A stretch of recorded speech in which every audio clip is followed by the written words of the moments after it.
Hello and welcome to another exciting episode of Life Stories. I'm your host and sometimes referee, the friendly neighborhood, Zach Stat Pearson, except no substitutes. And today, I'm joined by she who is rivaled by no others, because she's the only female I could bag for this episode, a one, Desdemona. Batteries not included. Hello. Yeah, just full of energy, that one. And of course, our mainstays and legend of the series, the living officer himself, a one Officer 9000 plus one. Hey, how you doing? Damn, that sounded dead. I'm kinda dead inside after recent things, but And of course, the living darkness himself, he who has mastered the art of both chocolate and charcoal, a one Pike. Yer.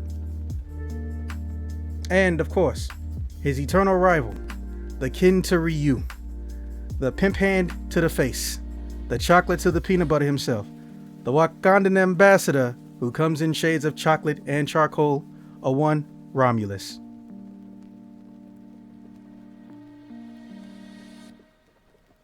Who I hope didn't fall asleep. You caught me at the worst time. I had to be a father for a second. Well, hey, don't be a father for a second. Be a father for the rest of your life, man. So yeah. Well, if it makes you feel any better, Romulus, I'm pretty sure you got more gains and height than Pike does. And of course, the living verbal legend of the show, he whose mouth is without equal and swings both ways, tongue included, a one Toki Blackheart. 私は hearing this. And of course, here comes a new challenger. Straight from fighting the world and taking off, a one Scare Shuffle Pilgrim. At least that's what I would be saying if he hadn't gone to get coffee right when we started recording. And I don't think he can hear us. just wait till you hear his voice.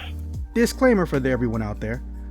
We are not, nor have we ever been directly affiliated with Michael Cera or Scott Pilgrim, with the exception of playing Scott Pilgrim versus the World, and of course, watching anything with Michael Cera, and people occasionally mistaking him for Jesse Eisenberg, which happened earlier today. Now, well, with that being said, so yeah, this one was a toss-up. There was a choice between, as previously mentioned, the sister of the traveling $4,000 shoes, or my ex-cult stuff, which a story I had accidentally been putting off, not intentionally, I wasn't scared to talk about it at this point, for 2 years. So we're going to give a bit of a, I guess, prologue, preamble, however you want to phrase it when it comes to this episode, because there's a lot of prequel context most of you don't know, with the exception of maybe Officer and Romulus and Toki have some fragments of this. So in my humble state of Illinois, there is a lot of areas that many would consider somewhere in between rural and suburban. I feel like most states have some place like that. However, in my case, sometimes the areas aren't even so much rural or suburban, they're just low population and damn near abandoned. We're talking about places that have less than a low four-figure amount of people in it. They're lucky if they get to 20 or 30,000, or they haven't even gotten to 20 or 30,000 in, close to 100 years of population. That kind of small. And one such day, I happened to be scrolling through the internet. In the end of a video, or near the end of a video, I mentioned I wanted to do a cult episode. And I believe it was Romulus or either Officer that said, when were you in a cult? And I was like, no, I wasn't in a cult. I have an ex who was in a cult, and it's been aggravating me, but I keep getting notifications and random people showing up in my feed that look like her. In particular, one person who looks basically exactly the same, whose fucking whole name I don't need to say, but her first name's Jenna. And it was annoying me, not because I hate this Jenna person, but because it was the same damn thing. It was somebody drew, or either it was an AI, I'm not sure. Somebody drew this Jenna chick just in a yellow bikini doing a pose. I don't hate yellow bikinis. I don't hate poses. I technically, and I should use that term loosely, don't fucking hate Jenna. I don't know Jenna. I don't think about Jenna. I hated seeing Jenna close to 16 times over the course of 72 hours in my fucking face because of who she reminded me of. Now, somebody caught the tail end of this video at some point. And as I've mentioned numerous times, most of the people who come into these videos, or I'm sorry, who actually listen to this or comment, don't comment on YouTube. They comment in my emails or my phone text or phone call me directly, which I guess I don't mind that, but it's still a little bit annoying because the whole point of the comment section is so everyone else in the video can know what you want to say or talk about. But no, they come directly to me because a decent chunk of people who actually comment are actually just people I know in real life. So listen, bro, I found her. Like, you didn't find shit. Whoever this Jenna person is, I know damn well has almost never been to Illinois, and we've never been in the same place at the same time unless it was at a convention. So what you're telling me is there's a higher chance that I've run into them not being from Illinois. Yes. And the person they showed me, and this is something, I don't know if Des, maybe you know the nickname for it, but there is this phenomena where females who do not look alike at all put on makeup and they instantly look like they are blood relatives. There's this chick who essentially, when she puts on makeup, looks like Jenna, and by extension, my ex-girlfriend. I can never remember her name. We've been in the same place at the same time multiple times, but I think I've only spoken to her 3 times total. And she's like about, I want to say 4 or 5 years younger than me. And she just happened to dress like 2B. I looked at the images like, bro, I immediately knew it wasn't her. My ex-girlfriend wished she had thighs like that. Also, I'm pretty sure she was like half Chinese or something. But again, when she puts on makeup, all 3 of them motherfuckers look alike. But I knew exactly who this person was. It's like, no, that's not it. Why you bothering me with this shit? I'm not trying to think about it. Oh, sorry, bro. And then, at some point in time, the next day, I'm talking about the gold guns from 007 64. For those of you who remember, the ultimate weapons in the gold James Bond game for Nintendo 64 are any version of the guns you like, colored in gold. They're essentially a one-shot kill. Stupidly high damage. And someone said, oh, do you mean the gold shovel? Like Mudkip. I was like, how the fuck does a Pokemon use a damn shovel and why is it gold? Like, no, not the Pokemon, the person. I was like, the person? Who the fuck? Well, I mean, everybody likes every Pokemon. I guess someone can use that name, but why do they have a gold shovel? That seems weird. I actually don't know. But, hey, I found your ex-girlfriend. It's like, no, the fuck you didn't. Because first off, she didn't even have access to the internet until she met me, and I think she don't get it no more when she got away from me. What are you talking about?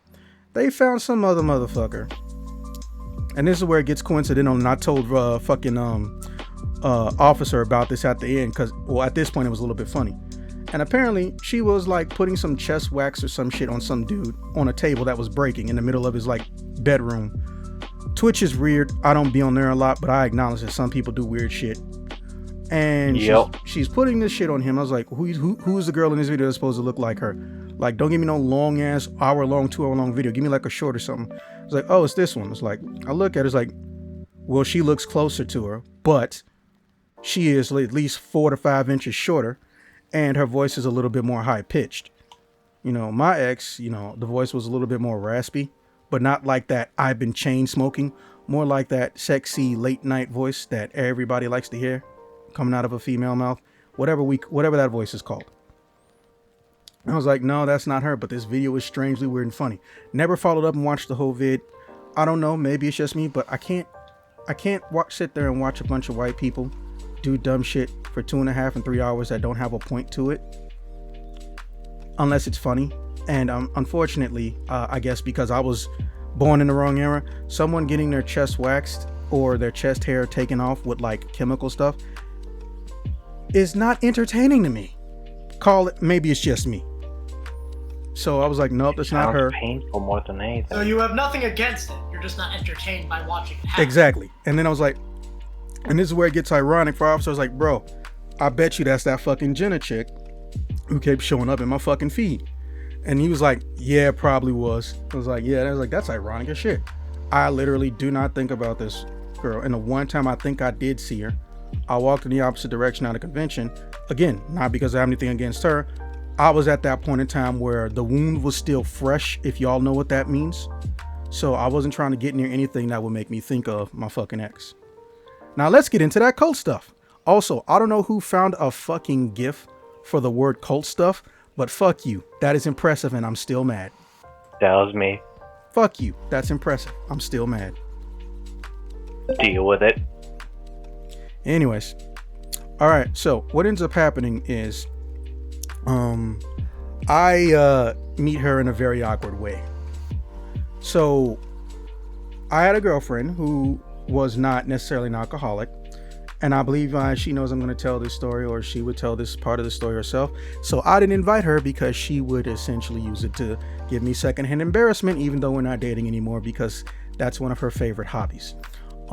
Ashley wasn't an alcoholic per se, but I did learn that she is one of those puppy love lasts a little bit too long types. So at some point in time, she will try to make every conversation about whoever she's dating in the first year about whoever she's dating. So at some point in time, she broke one of my cardinal rules in relationship to what you tell your girlfriends about, quote unquote, or what you discuss with your friends about what we do. Now, don't get me wrong. Some discussion is going to happen. It's inevitable. If your girl tells you she don't talk to nobody about it, she's probably fucking lying. But she brought up my the capabilities of my tongue a few too many times, like apparently 15 times within 2 months. So a lot of our shared friends told me like 4 months later, half buzzed at a party, but I had a feeling it was real. Hey, listen, we like you, but is your girlfriend here? I was like, no. I was like, okay, good. We can't have y'all in the same place at the same time. I was like, the fuck is that supposed to mean? Now, my red flag senses went off immediately, because to me that sounded like some, oh, you think we in some abusive shit? Either I'm the abuser or she the abuser. So let's get that cleared up right now. I was like, what's going on? So then they pulled me to a smoke balcony. There's like 4 people out there. I don't know them. It's like, this isn't a private place, guys. Like, no, it's fine. Listen, we like you. We like your girlfriend, but we can't have you in the same place, because for the next 3 or 4 days, she will do nothing but try to make every conversation about how much she likes you. It's like, are you serious? Like, she doesn't do that when I'm around. It's like, no, because she knows that you will perceive that as obsessive and you'll have a talk about not doing it. So she specifically ducks going someplace with me with our shared friends so she can talk about me. I don't know. But when you're not around, I don't like her having a conversation about you that goes from one statement to lasting damn near a full hour. What is she talking about? What your tongue do? And I just heard all the smokers in the back trying to stop themselves from laughing. And I immediately my chocolate ass turned fucking red. And I had to have the most embarrassing secondhand poker face in the world, because I was fucking embarrassed. But I can't make the face because I know that that's just my nature. If I have to absorb secondhand embarrassment, I try to be stiff as a board. I don't know. It's just a reflex. So, yeah. Yeah, I don't know. It is what it is, as the kids say, or used to say. So what ends up what it is. I really want to find the original video for that. So what ends up happening is I go back and I leave the party so I can yell at her. Oh my God. Oh, that is just like the best. That is like the best type of fucking boner to have, when you finally get to yell at your significant other, because you're not yelling about them what they just did at that point. You're yelling about them about everything else you couldn't yell about, but you spoke about in a soft voice and they didn't take it seriously until you mentioned it for the 5th time. Everyone in this entire conversation knows what I'm referring to. I finally got to just let it all out. Oh, it felt like that first dump after Thanksgiving. Oh yeah, by the way, Shuffle, you can curse on this show. We don't actually cater to children on my channel. We're not like overly triple X and doing smutty shit, but we also don't cater to children. Got it. Fuck is an adjective. Yes, among other things. So, she apologized. I'm sorry. And it's like, how many people know? I don't know. And I was like, and now we're playing the Batman game. How many fucking people know, or I am going to lose half the respect I've ever had for you. Even if you don't know how many, you're going to tell me who you can think of. And one of those people happened to be Deborah. So eventually me and Ashley broke up. And at some point in time, Deborah asked me to help her move. She said she called 6 people. They all said yes. And as has happened to me, I think 5 times in my life, when someone tells me I got 6 or more people to help me move, somehow only one of them besides me actually shows up on the day. Here's what I don't know. Deborah, and for those of you who know me at this point, which I believe is Desdemona in particular, Deborah lives out in a place called Elliott. Now I know what you're thinking. Wait a minute, that's a name. Yes. For some reason, there are various places in Illinois that are just a name and then Illinois. There's a Michael, Illinois, there's a Mitchell, Illinois, and there's a Elliott, Illinois. She says she's moving out of Elliott, Illinois, or from the Elliott area. I was like, well, that's hilarious and ironic and a nice pun. I'm gonna go help you. Now, at this point, I only met Deborah 3 times, and she was so good at hiding her background, let me tell you. Oh, hi, nice to meet you. Ashley speaks highly of you. Yeah, I appreciate it, but I hope it's not getting too annoying. No, it's not getting too annoying. She was lying at that point in time. And we got to talking. She asked me, where you from? And I told her where I was from. She said, oh, I'm just from around Illinois. Now, that sounds vague, but if you're from Illinois, you know that we're one of the Lake Michigan states that has the most connections directly to other states or state border areas. If memory serves, there's about 5 state borders, and if you include water borders, 7 plus Canada. So I just think she's basically trying to she's embarrassed about her upbringing. You know, she just don't want to say, oh, I was born in the middle of bumfuck nowhere and there's nothing around for miles. Right? But I don't press it. She seems nice to have a polite conversation. Now, the 3rd time is where we actually became friends. She said, I really do like trying to play video games, but I can never find the one I like. And she eventually described Soul Calibur. And I told her that game is called Soul Calibur. She had only played lastly Soul Calibur 2, which means she missed 3, 4, and 5. So she wanted a story-based and somewhat character-based catch-up. And I happened to just be the right motherfucker. So, you know, that was how we first bonded. Now, at some point in time, she got a phone and she called me, and it didn't even dawn on me till I'm helping her move. Like, wait a minute. When the fuck did you get my number? Because she's not on social media. She does not have a email. That's how you know, by the way, let me just say, that's how you know somebody is from nowhere. They don't own or have a reason to make an email, and they're under the age of 60. Well, I didn't even know it was possible to function in today's society, even in bumfuck, without an email. Everything requires an email. Then you haven't been to bumfuck areas. I just think of streaming services, because I've met plenty of people in bumfuck who still manage to use them somehow. Let me ask you something. You ever been to a place where service for anything is so bad, people just put holes in the ground and throw their trash in and burn it when it gets too high? Yup. Oh. Well, fuck, you do know about bumfuck areas. Or boondocks, as they were. So, yeah. I moved around the Northeast. I've seen my fair share of bumfuck. So, yeah, exactly. She gave a similar vague explanation of previous places she lived or where she was from. So I was like, okay, fine, it's fine. Because, you know, new people always assume new people will judge you harder than people you already know. It's just a human nature thing. So I was like, hey, Deborah, how did you get my phone number? and I never seen so much sweat come off one person's face. And I was like, one of my friends gave it to me. He's like, and I'm sitting up here looking at her. That sounds dangerously like you're lying, or you're bad at lying, or you're trying to hide something from me. But I don't hate you, so whatever it is, you can just tell me. So I go and get the door, and she's in the kitchen. Says, well, see, there was like this issue, and I was like, this is taking too long. Someone's knocking the door harder. Now it's the second person who shows up. It is a guy named Tristan. Never seen so many tattoos in my life on one person. So then I go to the door, I open the door. I really, really like you, and I didn't want to steal you from your girlfriend. I'm kind of happy you broke up. I just hear that from the fucking kitchen. I don't know this dude Tristan. When I opened the door, this man looked like he just got through doing a 5-year prison sentence.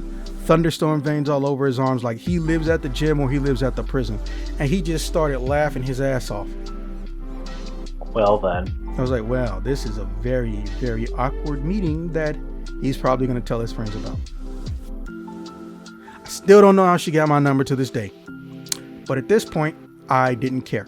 Because I didn't want to have a revenge friend mess around for Ashley, which kind of why we still cool. But it was a situation where I was over Ashley to the point where I'm not going to care if I date her friends unless they care. But I also wasn't actively seeking her friends. You know, for those who are wondering what she looked like, officer, because I have the video recorder running. Don't put it in here, but can you go and give them, just like tell them what to put in Google, or just in the Google screenshot.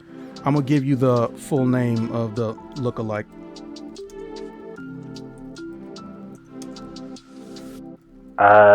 Sure.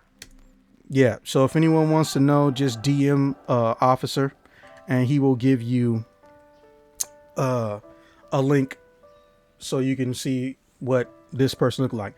Main difference is, well, dark eyebrows, hair was closer to a black color, but when the sun hits it really, really hard, you know, starts looking like legitimate, like milk chocolate. So, and again, taller. So fucking, I am just having the most awkward helping somebody move day of my life. And she's doing all those things extremely vulnerable people do, or I guess girlfriends do, when they think they fucked up or they know they put someone they like in an awkward situation. She's basically asking me, are you mad at me? In as many different ways as possible without saying the words, are you mad at me? And even though I said no, that doesn't stop the questions. I don't know what that's called, but I'm sure a lot of us have experienced that bullshit. You know, the words don't have a secondary fucking meaning. They mean what I said. Why the fuck you keep asking? I fucking hate that shit. Sorry, let me not have a flashback. At least not this early. So I say, at least if you ask once, fine. You ask twice, okay. You ask a third time, okay, now I'm mad. yeah, now imagine 15 more. Like I said, that wasn't hyperbole. She literally asked me, am I mad? 15 times, 15 different ways. Now, It's called She Doesn't Trust Your Answer. I'm glad it has a name, but that's my fucking problem. And Tristan's buff as fuck. A lot of her shit was already packed up, and we were just like really, really good to go. I was like, man, I didn't think we would go that far. I was like, bro, neither did I. You know, you ain't exactly the buffest guy in the world. Now, this is a man compliment, but it always starts off phrasing something negative. That motherfucker ain't tall, bro. She like 5'6". But yes, that's the right one. So yeah, go ahead and pass that around to the class. So we get it all pretty much put up, and she calls, I think it was, no, she didn't call. It was the weirdest thing I've ever seen. Someone came by wearing a weird blue hat with some like symbol on it I'd never seen. And he didn't say anything. He waved at us. He came into the house. We just stopped and wait a minute. Should we have let him in? Like, I don't know. We're done packing. Why is he here, and who even is that? Maybe it's her dad. And Tristan's like, we should go in there. It's like, yeah, we should go in there. So then by the time we walk up the stairs calmly, because we don't hear no screaming or nothing, the dude's running out. and he just literally bolts down the street. Like, I mean, actually like Olympic pace type bolts down the street after dropping off these U-Haul keys. So then we just look at each other on the front porch like an invisible man conversation, like, that was weird, right? Yeah. So yeah, you look like, and then he goes back to the conversation we was having beforehand. Hey, you don't really look like you got a lot of muscle, but yeah, you can lift for like a long period of time. He basically tried to say, man, I know you kind of on the frail side, which I've never been most of my fucking life, but you actually are pretty strong for someone who doesn't go to the gym every day. That's what he was actually saying. So I just said, yeah, thanks for that. So then Deborah comes out. It's like, hey, Deborah, who was that? Hey, it's time to go. And she just hops off the staircase and jumps in the U-Haul. Right? So then I'm totally normal response. That doesn't stick out at all, no. Bro, y'all are so close to what we said. So I look at Tristan and he says, because that was just a normal response, right? And then I go, yeah, totally normal. Bro, y'all were so fucking close, it's scary. So I was like, okay, so did she have like an abusive ex or something? I don't even know. In fact, I kind of hate going places with her sometimes. Why? People think I'm the abusive ex. Oh yeah, man, that's kind of fucked up, Just because you got a bunch of tattoos and muscles. Yeah, people think I've been to prison and shit, or they think I'm going to kill them or whatever. Or, there's some people just think I'm a rock star sometimes. But no, it's crazy out in these small town areas. I try to be nice. My first assumption is, are you in an emo or a punk band? Okay, that picture is too damn big. You need to shrink that shit. Well, you see, I refer to someone with a large amount of tattoos. Yes, it's funny, but it took up most of the screen and scared the shit out of me. So, like I said, and she starts honking the horn and says, hey, we need to hurry. I was like, for what? And I see this really old ass looking, I don't know if Pontiac, for those who even remember that name, I don't know if Pontiac made vans, but this was like some red van, old car from the 80s. And it was slowly rolling up. It was doing like the speed limit. It was like, hey, we gotta go. I was like, what is wrong? The landlord's an asshole. We gotta go. I don't like talking to him. He's scary. He's like, did you not pay up this place? It's been paid off for 30 years. I was like, huh, okay. So, I just so happened to have a rental that whole entire period, which is why it was a nice coincidence that she asked me to come and help her out. So I was like, okay, well, I'm going. And going like, hey, nice to meet you, man. If you ever around in the city or anything, and let me know. Oh yeah, I'm not too far from there. I'm actually in Evanston. I'm like, damn, you came from a far distance. Why are you still talking? It's like, oh my fucking god. It's like, now we just feel like this shit's rude. We just fucking helped her. But she sent us both like $200 in PayPal. So we were less mad at being yelled at. Now, still too damn big. Much better. So, oh, that bunny's machete is going to come up. That's funny. So eventually what we end up doing is, we just started texting. It's like, hey, listen, Deborah, I'm not mad at you for having my number. I want you to know that. And I want you to know, if you respond to any text message for the next month with any version of, are you still mad at me? I am never going to speak to you again. Or am I joking? Would you like to find out? I know it's wrong to say that to people that like you, but when they're this insecure about a basic question, it makes my job easier. That is the only way I know to get you to stop doing it without yelling. Because I know you're an asshole if you yell, supposedly, but also no one wants to factor in if I got asked something 30, 40 fucking times. Unfortunately, that's a very common commonality with some of the women I've dated, some profound insecurity that I didn't cause, and I have to pay for it. So I don't hear from her for the next 2 days. Then she calls me and I take a deep breath because I don't know what she's gonna say. Hey, I want to go to the Nutella restaurant. It's like, oh yeah, I can give you the address to it. No, I want to go with you. Deborah, are you trying to ask me out? Yes. You literally couldn't have phrased it worse. You made it sound like you wanted me to tell you how to get there. Okay. Oh. Well, I don't know how this works. I'm not a boy. I take offense to that response, but I know what she means. We all know how society works. We are taught to be the ones that seek the coochie. We are taught to be the hunters of the kitty. whereas they are commonly taught, or society teaches them, I should say, it's not always just your parents. Their job is to make sure we respect them and they stand there and look pretty, trying to get our attention. I don't know who made those societal rules, or if it just came up naturally, which is a big possibility, but that is what it's like. But again, I'm not necessarily mad. I get what she was going for. So what I did was, who the fuck just wrote the name Husky for no reason? So what I did was, what the fuck is this? Oh yeah, that's definitely a cultish like statement. What I did was, I was like, okay, listen,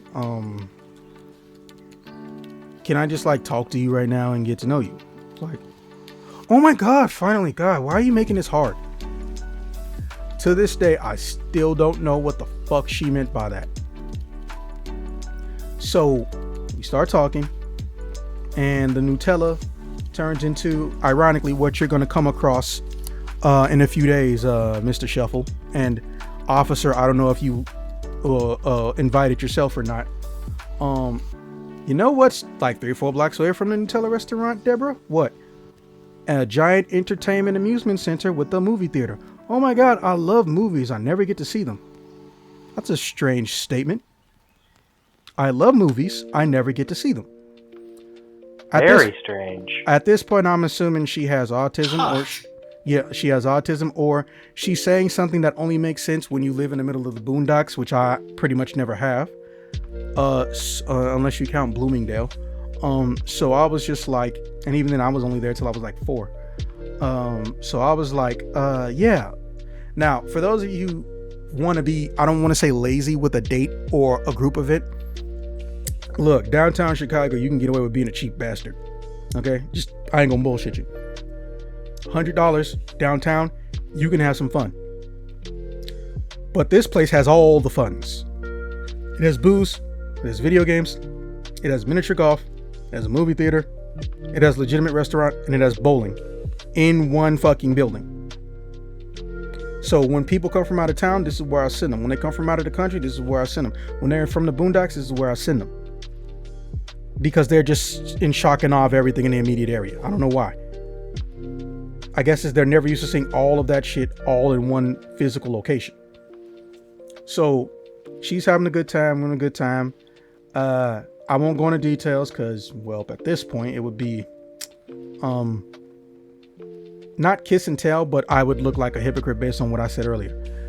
She was trying to get a little bit frisky up in that theater. But I did want to see the movie.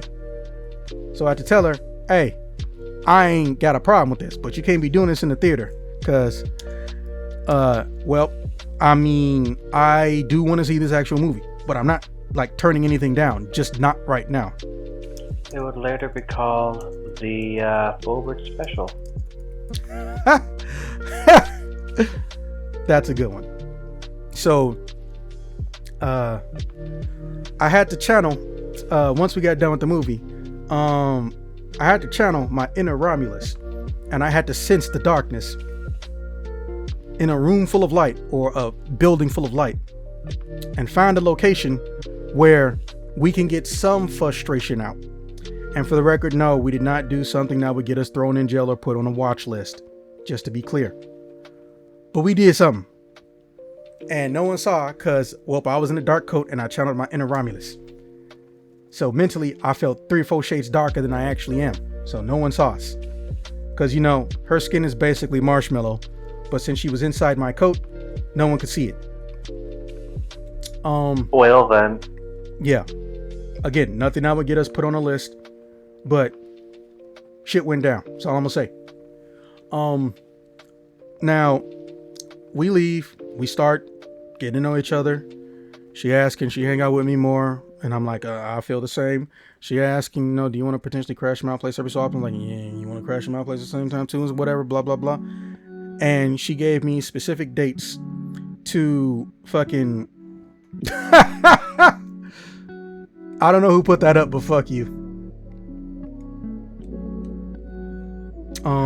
Smooth. Yeah, I just caught that shit. It looks like they're giving them a headbutt. She actually did some stupid shit like that to me, unrelated to this story. It was annoying as fuck. it was supposedly an accident. No, it was that thing where when they want attention, they don't want to say, "Hi, please give me attention," so they annoy the fuck out of you, or randomly hit you with something, or put their foot up on your face slowly. Yeah, that's stupid shit. I hate that shit. But they all do it, so I've learned to deal with it.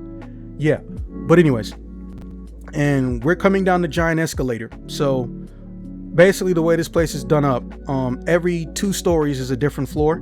You're not taking the stairs in this big ass building, because there's like, what is it? I think 8 stories or 10 stories. It's not a skyscraper, but it's damn near close. You will die if you jump off this building. And we're coming down all those. Yes, and we're coming down all those escalators, going in a zigzag, and we're just looking like a couple. And when we get down, you know, I give her a little kiss on the neck and I say, "Hey, listen, I'm not saying you're gonna do this, but I need you to know something." "What?" "Don't fucking steal my hoodies and coats. Don't do it. Just don't." "Okay." I immediately went, "You said that a little bit too fast." No. I'm not gonna steal your coats or your hoodies. I'm gonna steal your fucking shirts, bitch. And I was like, "You got look at the audacity on you, you punk motherfucker. Weren't you just scared to even say shit to me a few days ago?" And I was just like, God, I should not be turned on by her pissing me off. But anyways, we head out the turnstile door, and at the corner, there's a dude smoking next to a red old ass looking fucking van or minivan. And someone's telling him, "You can't park here," or "This isn't parking." And then the dude's next to a fire. I'm like, "Who's this fucking idiot?" And then she's still holding my hand, squeezed it tight as fuck, like to the point where I felt like a finger slightly dislocate. So I'm like, "Ow, what the fuck?" He's like, "Oh, I'm so sorry. Hey, this was fun. I gotta go." And she runs up to a car and she leaves. I was like, well, maybe she got work in the morning. I literally cannot figure out what the problem is. And I don't even think this is the same red vehicle or the same people, because remember, I didn't see anybody in the vehicle. Tristan didn't see anybody in the vehicle. We just saw the vehicle. Now, we're going to skip forward in time, because that red vehicle shows up only 4 times, and I'm not going to give you everything in between with a regular ass relationship. Like, nothing went wrong per se. Most of my friends, didn't have an issue with her. I did find it strange that apparently I learned through her, without her knowing about it, there was some rumor that apparently I had like some major ass falling out with a previous white ex-girlfriend who no one knows the name of, which is why I swore off white women. By the way, things I've never said and didn't happen. I've dated white women before, yes, but it wasn't some, "Oh, because this one broke my heart, fuck all of them." That's weird. Also, what type of whites we talking about? Like, that's a very nebulous term for people who don't know their own genetic and ethnic background. And I found out that all my guy friends was like, surprised I dated someone who was short. Apparently, although I will admit, yes, I am in fact a mountain climber. I have seen the mountaintop. That doesn't mean every single fucking person I date is going to be like 6'6", okay? Okay, it was just 2 different girls, and people thought they were the same person because instead of looking at their face, they looked at their height, and they were only an inch apart, and people just decided I'm a mountain climber. Like, intentionally. But yeah, that shit got cleared up indirectly through Deborah. The occasional few times she met some of my friends. So one day, I tell her about the forest preserves. Somehow, she didn't know about forest preserves in Chicago, which I don't understand, because you're in the middle of nowhere. You shouldn't even care, because as far as I know, the forest preserves look like what you normally see on a daily basis. But I guess that's why she was blind to them. Now, for those of you not from here, the forest preserves are specific parts of what looks like majestic or well-maintained forest areas around the city that have been designated and marked off to essentially never become commercialized or residential districts. So you can live next to them, but you can't buy land in there, cut the trees out, and put a house there. They're everywhere. Some of them are really, really big. Some of them are really, really small. So I said, well, we can go to some. I was like, I want to go to the bean. I want to touch the bean. I was like, you do not want to touch the bean. You want to look at the bean. You want to take pictures next to the bean. You don't want to look at the bean. I can make a bad joke here, but I won't. Yeah, like I know. Trust me. And then I started laughing. She's like, what's so funny? And this is one of the things I loved about her. I can get away with almost every fucking dirty pun ever because she has no idea what the shit meant because she's from the middle of nowhere. And her first response to TV and the internet and all this shit is to ask me questions. She was basically a baby without being a baby. Like me and her were only 2 years apart. Or really so I wonder though. Yeah, and I'm glad you said that. Great foreshadowing on your part, despite not knowing how this all ends. So one day, we're in the forest preserve, and she says, "Hey, is there like a place to go get some food around here?" I was like, "Yeah." There's even like grocery stores and shit too. Oh, that's perfect. Hey, do they have a Julie's? I was like, the fuck is Julie's? Well, it's like the corner store, so I always get everything in. It's like, hey, listen, corner stores aren't like all the same thing. That Julie's place is probably owned by the family of Julie or someone actually named Julie. It's not like all over the state. Oh, well, what do y'all normally use like a corner store? 7-Eleven? 7-Eleven what? What's the full address? No, it's 7-Eleven.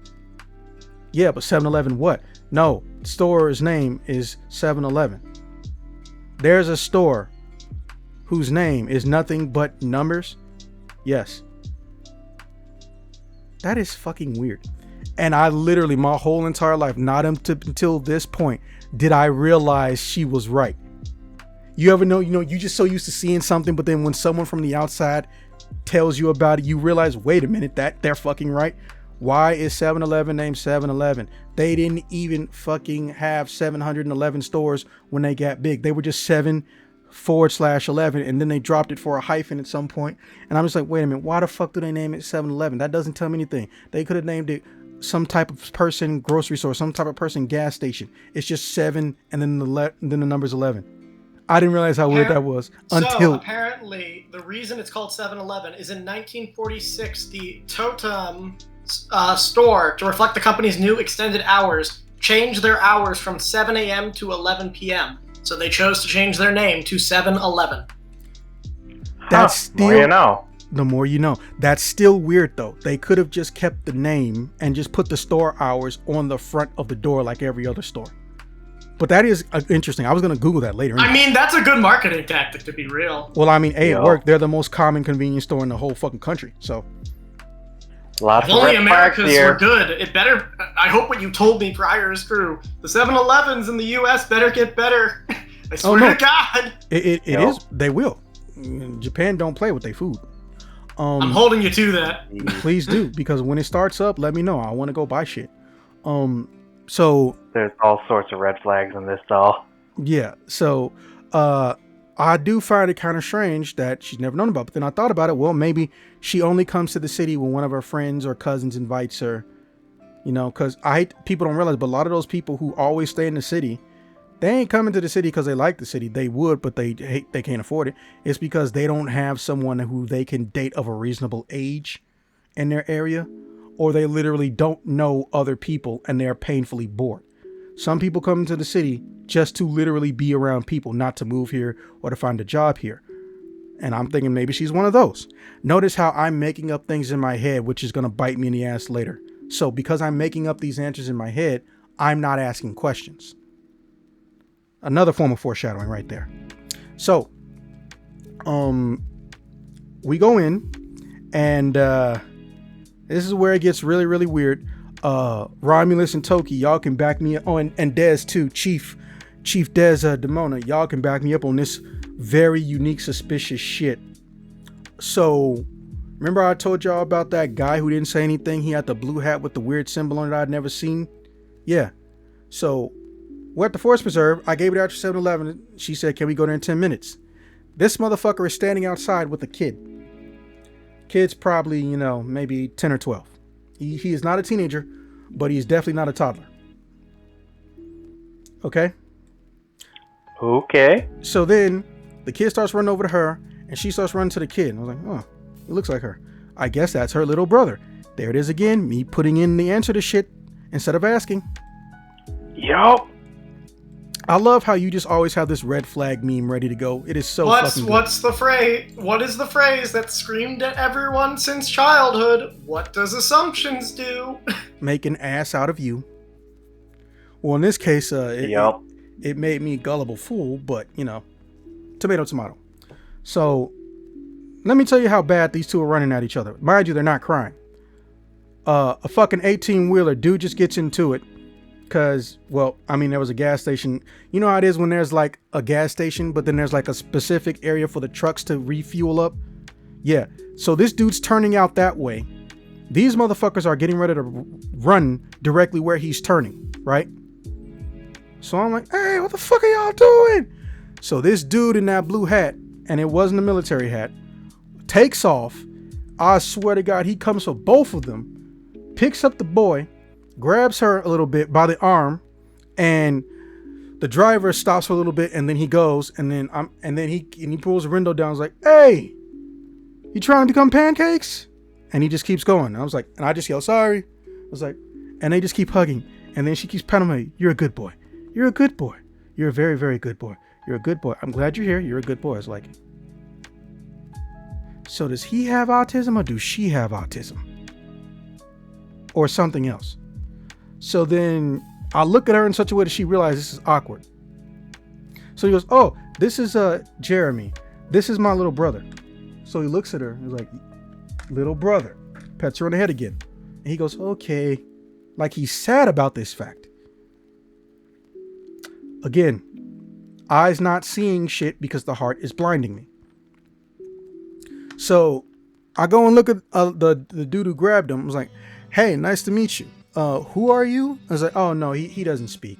So I shake his hand, and he doesn't run off this time. He calmly goes over to his car and he leaves. Here's where it gets weird. He's in camouflage pants with built-in knee pads. You know, a military specialty when you go into a combat zone or a hazard zone. Sounds about right. No, it doesn't. He has two patches. For that sort of thing. Let me finish, and this is where Toki, Chief, and Romulus can also get a little bit suspicious. He has two, count them, two stitch names on the back of his pants. Nobody does that. Marines only do it on the right pocket, and they're the only ones who do it on that part of their body. No one else puts shit on the pants. And it had no fucking cargo pockets.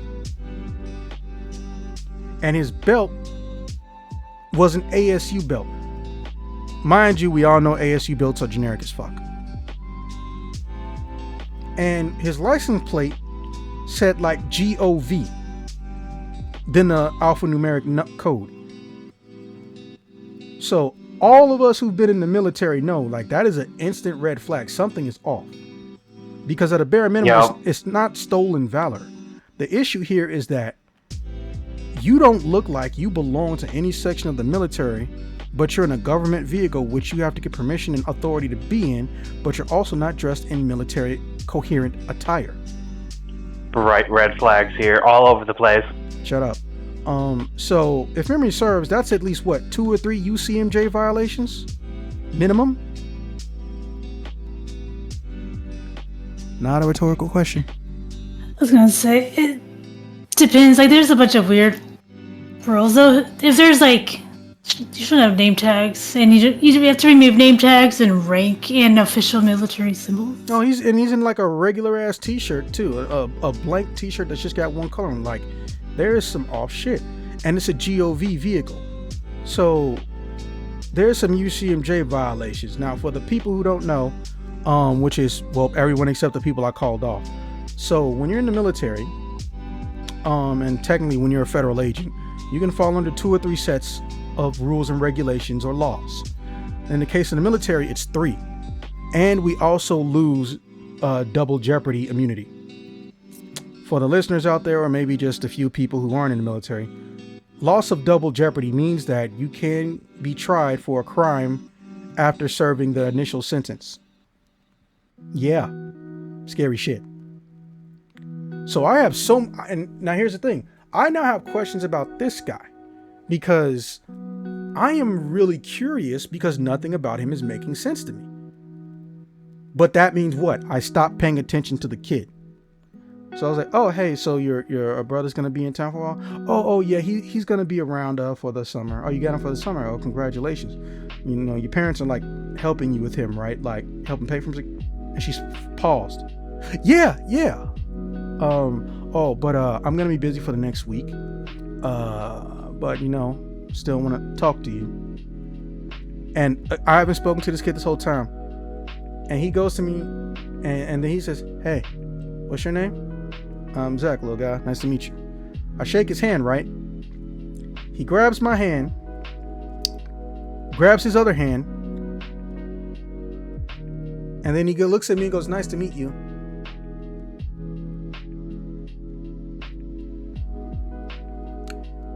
It was as fucking weird as you think it is.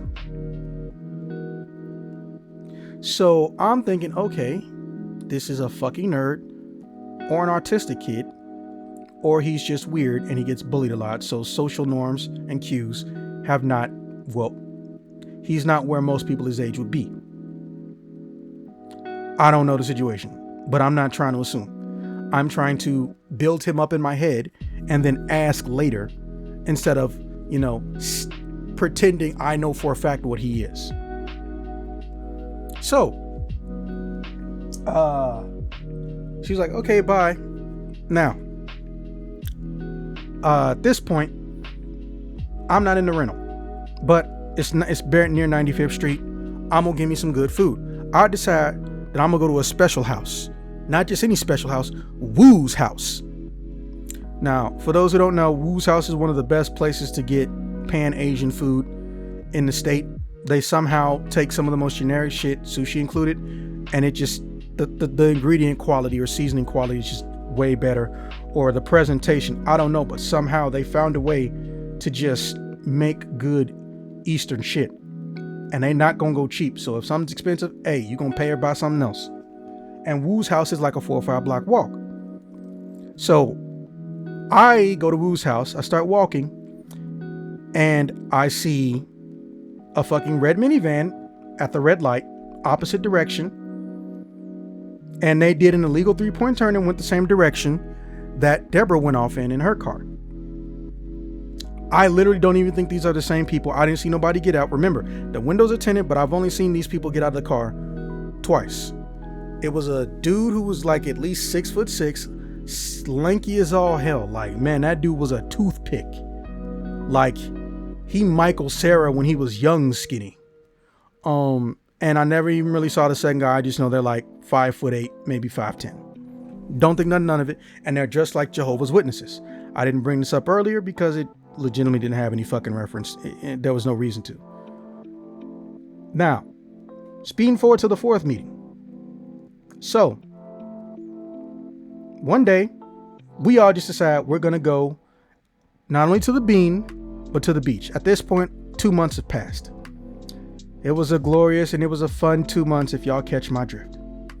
I taught her so many new things that I almost never get to do these days. Fill in the blanks where you can.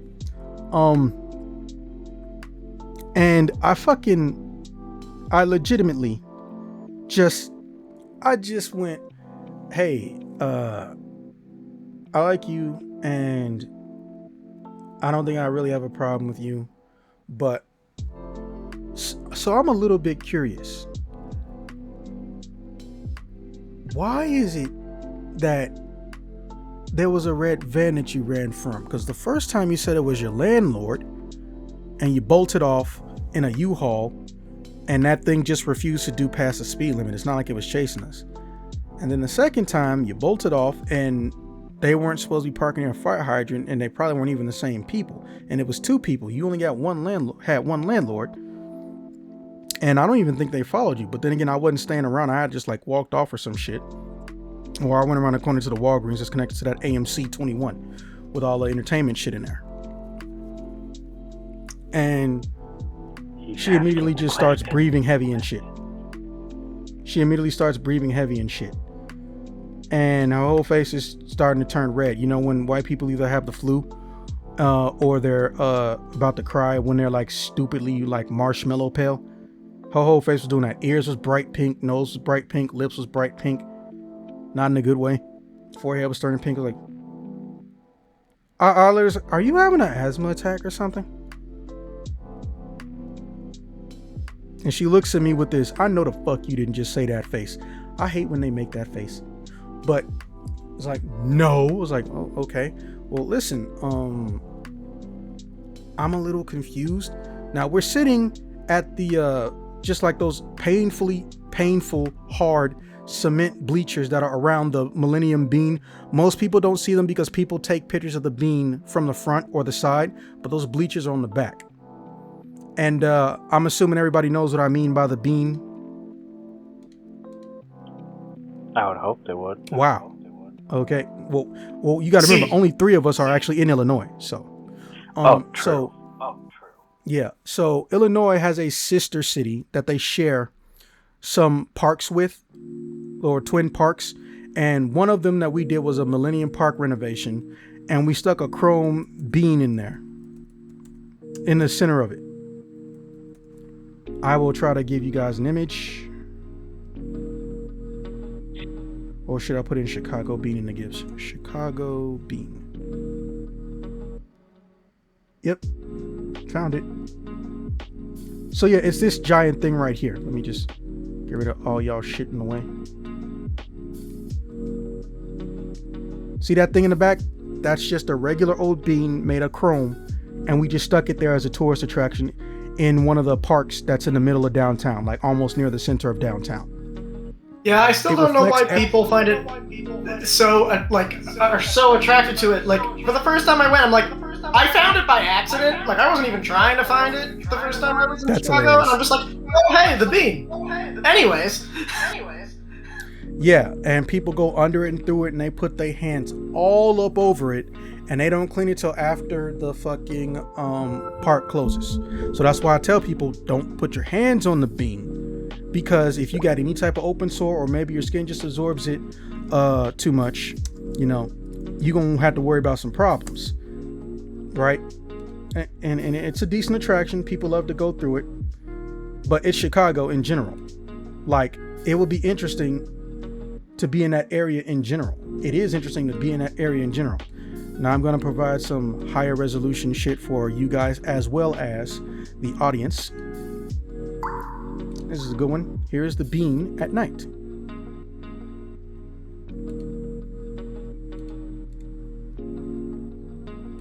Let's see, copy image. Can I paste in here? Nope. Let's save the image as AVIF. Oh yeah, that's a big ass picture file.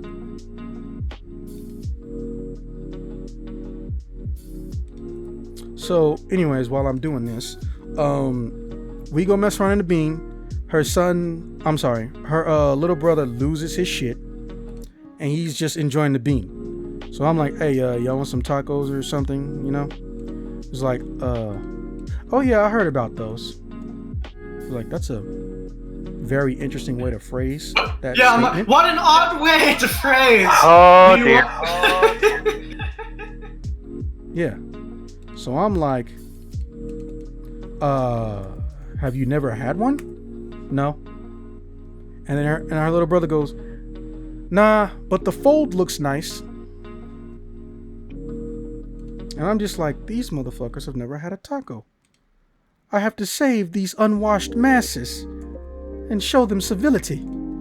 And I just took it as a personal mission, for some reason or other, to just give them a fucking taco. Get them a taco. And of course, it's the Millennium Bean. We all know there's a bunch of stands around there with the most generic ass food that costs too damn much fucking money. So I get them a taco. Right? And when I get them a taco,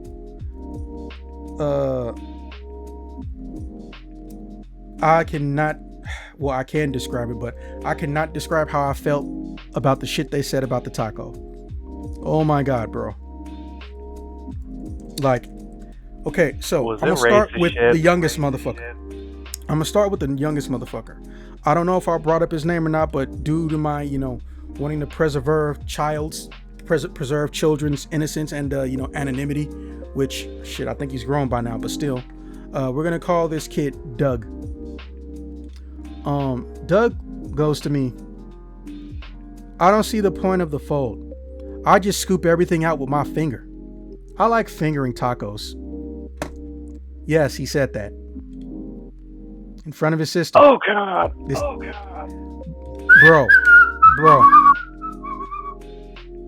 Bro. I was dying.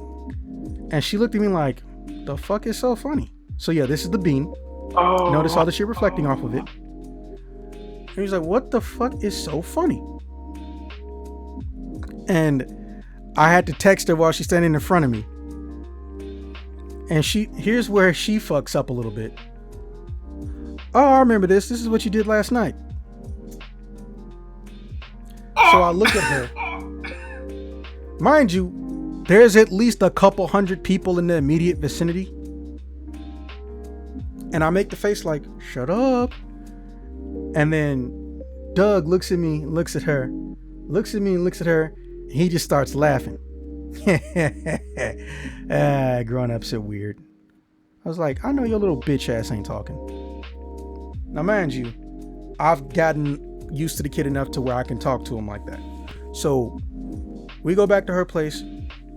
He goes to his room. Shit. I'll give you a link to the full story when it's done. Unfortunately, Rhymeless had to bow out. Got to get ready for work. Well. I'm not sure. I'm not sure if Pike's alive though. Pike, are you actually alive? Yeah, I'm here.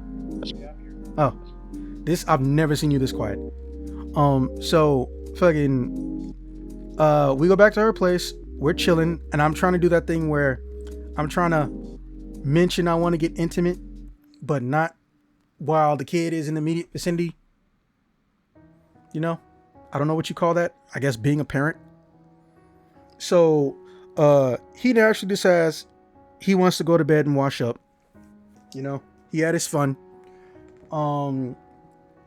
And she says, hey, don't come back downstairs. And he just goes, ew, and he goes into his room. She has a loft, so there was 2 floors to it. I believe it used to be a 5 or 6 cubicle office with an upstairs kitchen. It was a weird little layout. Basically, the living room, as we all know, with any place, the living room is on the ground floor along with the kitchen. Living room's on the ground floor, kitchen is on the second floor. But again, it's a loft. Oh shit. Why did the screen just go all white? Anyways. Okay, y'all kind of. Yeah. So I started talking to him. I was like, hey, so really curious, where exactly were you from originally? And she goes, I already told you, like the border areas. I'm from around Illinois. It's like, babe, that's not an actual address. I don't see why it's important. Look, I don't want to have this conversation right now. Well, what does that mean? And she puts her hands on my balls. I was like, and like any man who unfortunately is still a victim to exactly what you think he is. See, you make it too damn big when you do that. My brain was instantly like, oh, don't care anymore. Go time. So then we took a shower. A very, very nice shower. And I'm going to leave it at that. So I wake up the next day. I'm like, hey, I got to go to work. You got to go to work. Blah, blah, blah, blah, blah. And I go about my business. So fucking, I leave. I come back. We make some plans. This follow-up date, or the last time I seen the car, and this is when all chaos breaks loose. Now, for the first time ever in the history of humanity, Deborah has decided she wants to take me out somewhere on a date. Not just, hey, what's something cool we can do? You're from here, you know stuff. She is formulating her own thoughts and opinions. I cannot tell you how sexy that is to me. So I was like, hey, surprise me. It's not going to end well. No, it's not. I was like, hey, surprise me. So we go to Navy Pier. don't get me wrong, Navy Pier is interesting. If you're not from here and haven't been there a triple digit number of times. I will say it, even if you aren't from here, it ain't all that great. I went once and I'm like, wow, this was a time, I guess. Well, you didn't do all the fun stuff. You probably just stayed on the shoreline. So I know I'm going to have me some fun, and I'm going to go see if some of the graffiti the old me put up anywhere is still around, because there's a lot of places to graffiti around Navy Pier and get away with it. I would just like to point out, I am not encouraging people to do fucked up shit or draw fucked up shit. Some people just make art. So I explained to her about the water taxis, how you can rent out the boats, party on them, or you could walk all the way down the shore, and some of the parts of the shore aren't even sand, they're just cement blocks, and you can walk across them and hop around up and down them and shit like you in a literal Super Mario Brothers game. And then it goes into the beach, and we get to the beach, and she pulls out her phone, and her phone starts going beep beep beep beep beep beep beep, and she starts freaking out and losing her fucking mind. Now we're under Navy Pier's bridge, or the bridge that connects the actual pier to the actual streets and the asphalt in the city. So she's like, no. I was like, what's going on? I was like, beep beep beep. It says they're right here. It's like, I don't know what the fuck is going on. Can we go home? Now this is what future me kind of sort of figured out. She has some type of tracker on her phone, and it went off because somebody was, possibly these red minivan people, were in their car driving to Navy Pier because they thought she was there, and she thought they were like inches or feet away from her, not realizing they were directly above us, like 30 or 40 feet. They're on the actual bridge connector, or like I said, we're under it, nearing where the sand is. Navy Pier and Navy Pier's dock shoots up about close to 400-ish feet above the sand levels and walk area of the actual Navy Pier Beach, or Navy Pier Beach area along Lake Michigan, right? So she was like, hey, why don't you tell me about those water taxi things? Like, oh yeah, we have water taxis that can flow and flood into higher and lower volumes of water. And I was explaining how we kind of sort of invented that in Chicago, blah, blah, blah, blah, blah. But we're really, really starting the motor, and she can't run as fast as me. I was like, you seem like you're trying to run really fast. I'm like, can we just get to my car, please? It's like, oh, okay. I'm talking about the shit, not realizing the severity of the situation. So, the minute we get near out of the city, she blew past 3 red lights, and I told her, hey, I'm not comfortable with this shit. Stop what you're doing, or I'm gonna fucking get out. She's like, no, I have to get back home. I was like, stop what you're doing, or I'm not gonna fucking speak to you ever again. So then she starts crying and driving, which is more terrifying. So I started lying and saying, no, I'm not mine. I was joking, blah, blah, blah, blah, blah. And then we get to her place. I'm sure somebody saw us, or there was a police car or something. I heard sirens in the background. We get to her place, and she goes, we get in there, and she says, Timmy. Now I'm using the second fake name. I'm like, who the fuck is Timmy? I was like, Timmy, it's time.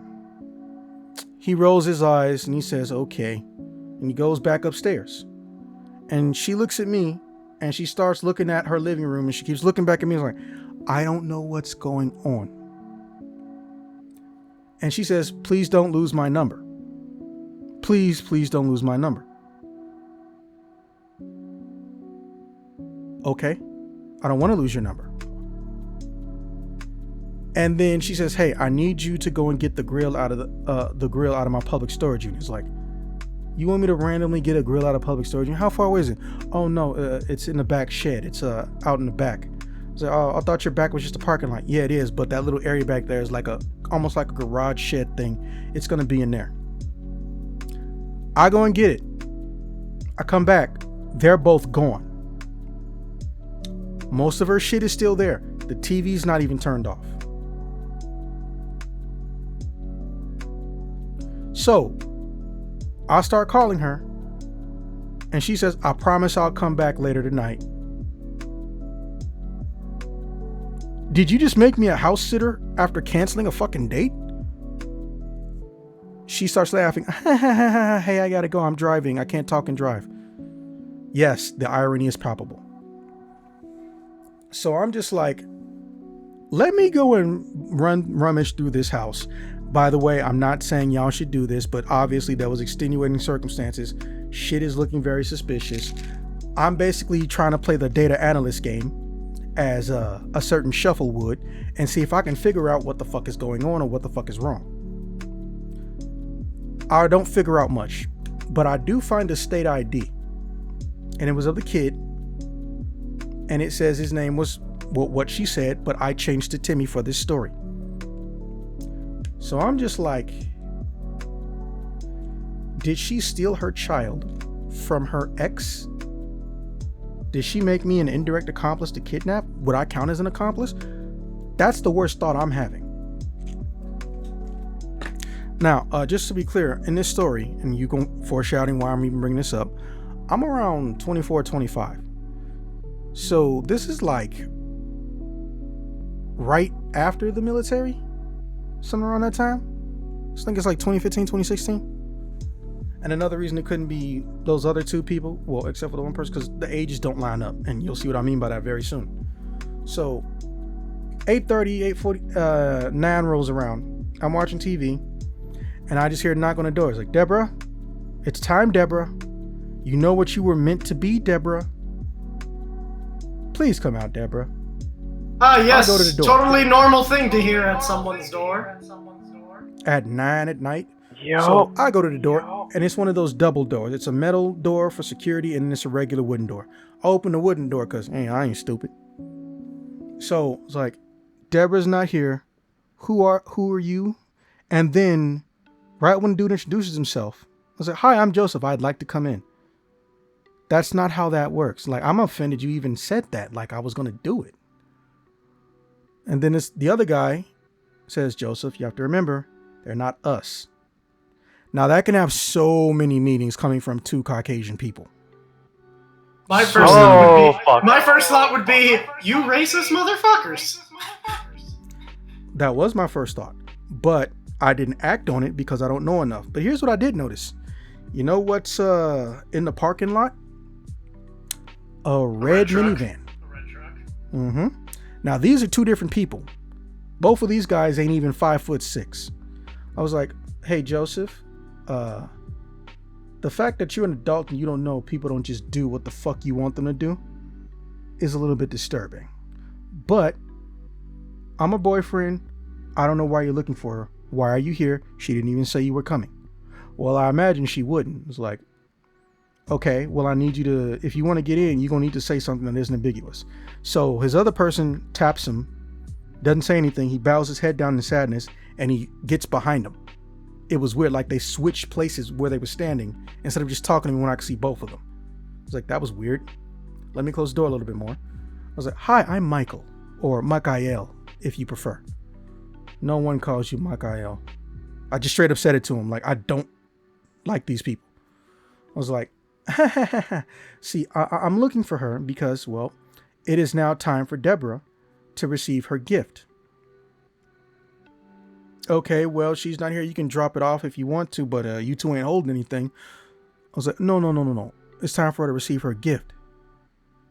And then Joseph goes, now who forget he's not like us? I was like, okay, so they didn't mean something racist. I was like, oh, it's time for Deborah to receive her third husband. I'm sorry, what did you say? Like that's any better. What the fuck? It's time for Deborah to receive the gift of her third husband. Now, I haven't put two and two together, but my heart is in shock. I don't know what it's called, but you all know when you get some really devastating news and it's like all the audio just gets muffled like you're underwater, wah, wah, wah, wah, and some Charlie Brown shit. I was going through that. Yeah, and I wasn't blinking. So I was like, I know that feeling. She has two other husbands? Well, no, she only has one, but we're supposed to have two, and we're not sure what happened to her second one. But, you know, We let her grieve for a few months, but she hasn't come back, and it's time to take her back. I'm coming to the realization Deborah was in a cult. And she realized it. However, you know, she might have also murdered her second husband, got some life insurance money and whatnot, because I don't know what Deborah's job is. And as you all know, it's very easy to make me not think about what a female's job is when we are being lovey-dovey. And I don't just mean in bed, I mean in general. You wanted to say something, Des? I was gonna say that sounds like a cult doing a lot of really illegal shit. It's a cult. They're illegal by design. So I don't know if I'd say illegal. Immoral is probably the better word. Pretending you are a religious institution and authority to manipulate people into doing things via a scam, grift, or fraud. It's pretty illegal to me. So fucking I am sweating, crying, everything magically aches. I'm in pain, but my muscles are tense. There's a brain fog, but I'm also sharp. Bro, I felt everything, man. I felt everything all at once hitting me. It was like a fragmented version of synesthesia. Before anyone wastes their time Googling, synesthesia is the word for the sensation of feeling every emotion all at once simultaneously. And I'm just like, she left the cult. She left wherever she used to be from. I don't even know how you found her or how you're tracking her. Oh, it's pretty simple. And then Joseph taps him on the shoulder and says, hey, we don't discuss that. But here's what I do know. She's not going back. Oh, well, it's not her decision. Now, The fuck you mean? Now everything Okay. has changed Not to her decision, my ass. now everything has changed to I have been given a reason to whoop ass. So I open the door and I slap the dude that said that. He falls back a little bit. Other dude, I'm walking towards him. We're like barely 4 feet away from each other. He picks his dude up a little bit and they just run and bolt to the car. I stayed in that house because I wanted someone else to show up with more people. I wanted an excuse. Like my brain, I just felt so weird because I didn't know if I was backstabbed, betrayed, lied to. I didn't ask the right questions. Is this my fault on some level? Blah, blah, blah, blah, blah. So eventually they come back at like 4 a.m. And she's packing shit quietly. But Timmy wakes me up. I'm on the couch. He's like, hey. Like, hey. Man, I really wish I was black. You would have been a cool dad. I was like, I'm sorry. What?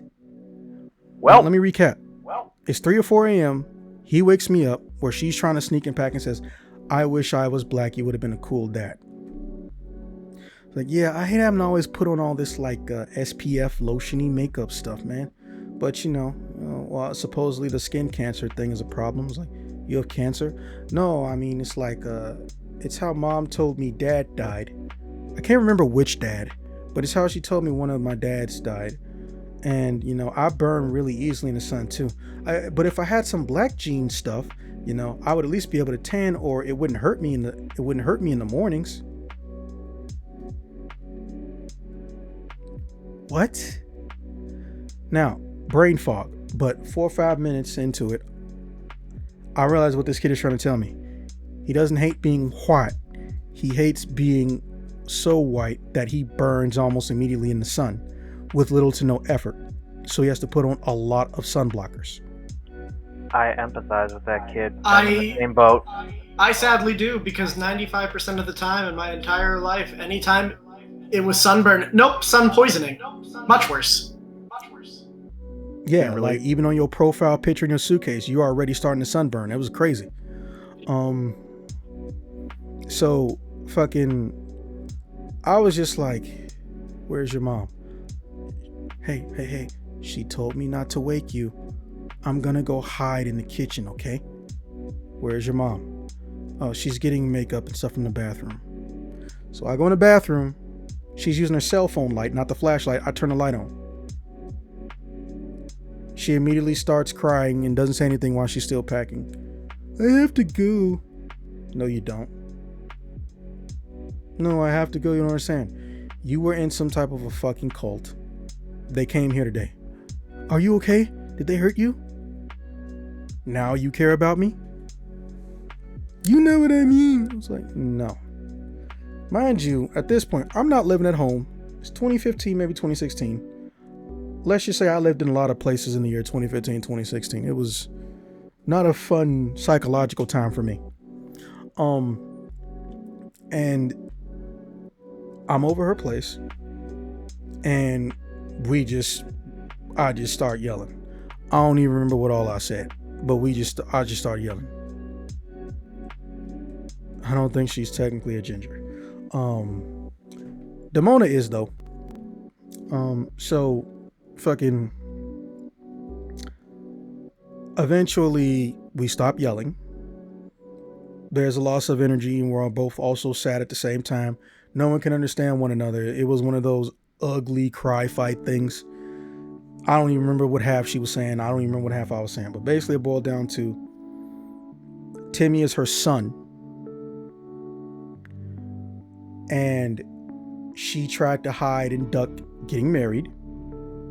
And even when she was lucky enough to fend off her first husband because he had a wife already and he liked her more. The second one, she wasn't so lucky with, but he was abusive. Supposedly he died from skin cancer, but the group didn't take him to the hospital. She did. I'm not saying she took him out, but she used a lot of life insurance money to try to live around her cousins who, as far as she knows, wasn't involved in the cult and shit. Because see, the cult was started by, I believe, her grandfather or great-grandfather. So some of the upper echelons who are like trying to arrange her marriage and shit or trying to smash her are like biological relatives, and they're not like 5 generations removed, which is the legal amount you need to be removed before you can, do anything with a cousin. Oh God. Yeah. But here's the thing. She doesn't have a phone. She can't communicate that. The only reason she even knows she had cousins is because there were pictures, and she went to a family reunion twice, and she got lucky that her grandma had a phone book still. That's how she even got an out. So when the insurance people came with that check and that money, she found a guy, paid this guy to basically help her get established and then go get her kid. That guy, whose name I still don't know because I forgot to ask, she got him from a specialty type of service. I'm like, what the fuck? Oh yeah. I was like, yeah, I mean, apparently someone with no internet, she found a way to basically do shit that sounds like you hired a commissioned like private bodyguard or some shit. I don't know. And fucking she came across, Soul Calibur when she was hanging with her friends. They had an old Dreamcast, or either it was a GameCube. It was Soul Calibur 2, so GameCube, I believe. And that's how she knew about it, and that's what snowballed when she was going out with her friends, or her cousin's friends, meeting me and all this shit happening. She don't know why she liked me. She just knows she woke up and she liked me. I was like, well, that happens to a lot of people. That's how a lot of people start, but that's not how you're supposed to be in the middle or at the end. You have to have legitimate reasons, not just have like a redhead fetish. Like at least 6 of my cousins, it's an actual fucking problem in my family. So fucking we start talking. Timmy comes from around the corner like he was really able to hide. Heard his ass coming down the staircase. And she said, listen, we do have to go though. I was like, no, you don't. It's 3 a.m. How about we all go to sleep? And in the morning, we're going to do a really cool thing where the FBI is going to probably take down a cult and you can sit on your ass and live the life you wanted to live. or just be free of this place. You know, you're too young for that. Remember what I said earlier. I didn't catch it and neither did y'all. What did I say? Timmy is actually her son. Timmy is between 10 and 12. Now, what did I say about when she got married into her first husband? She was hiding away and most of the cult didn't realize she hadn't got married or that she wasn't having sex with this dude up until her 30s. But then the second husband came around, whom was abusive and forced herself on her, and is Timmy's father. Now, yeah, y'all didn't catch that. What does that mean? Put two and two together. Come on, data analysts. Sorry, say that one more time. Okay, Pike, Toki, Pilgrim, listen up because y'all been quiet. Listen to what I just said. Because I didn't catch it until the next day and shit was popping off. I found Timmy's ID. His name was Timmy. He was around 10 or 12.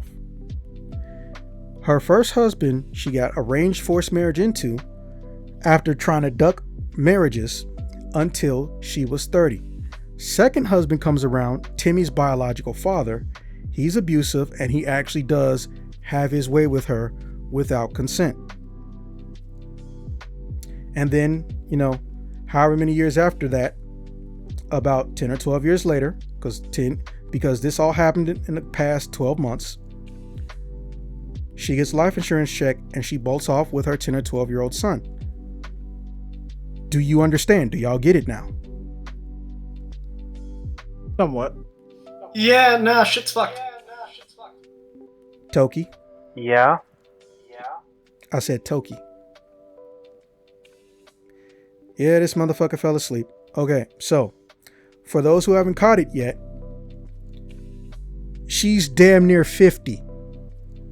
Yeah, I did kind of pick up on that, but I wasn't sure whether or not to call that out. I wanted everyone else to figure it out, but apparently they didn't. So I don't realize this until the next day. Again, she is at the time 43, 42. But yeah, she's a hop, skip, and a jump from 50, or a hop, skip, and jump from 45. If that makes y'all feel better. It didn't make me feel better.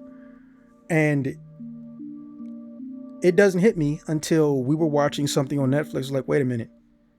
How old are you? Like, what do you mean? How old are you? You know all of them. I told you yesterday. It's like, no, you don't. You told me you was 30 when you had that abusive second husband. By the way, none of this was officialized or legally recognized by the state. And you put up with him for like 10 or 12 years until skin cancer happened. Supposedly skin cancer.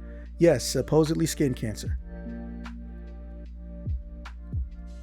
So you're 41, 42? Whichever one works better for you.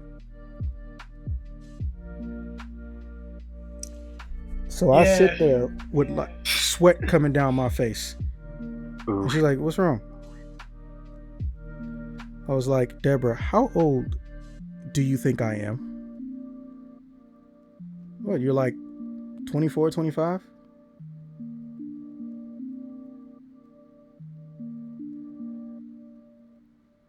Deborah, a few years ago you were twice my fucking age, Deborah.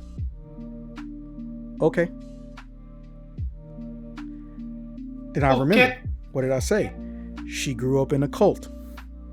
Certain things that are normal for her, she doesn't understand the gravity of. And she's just now learning that, and she's been learning it by proxy through me.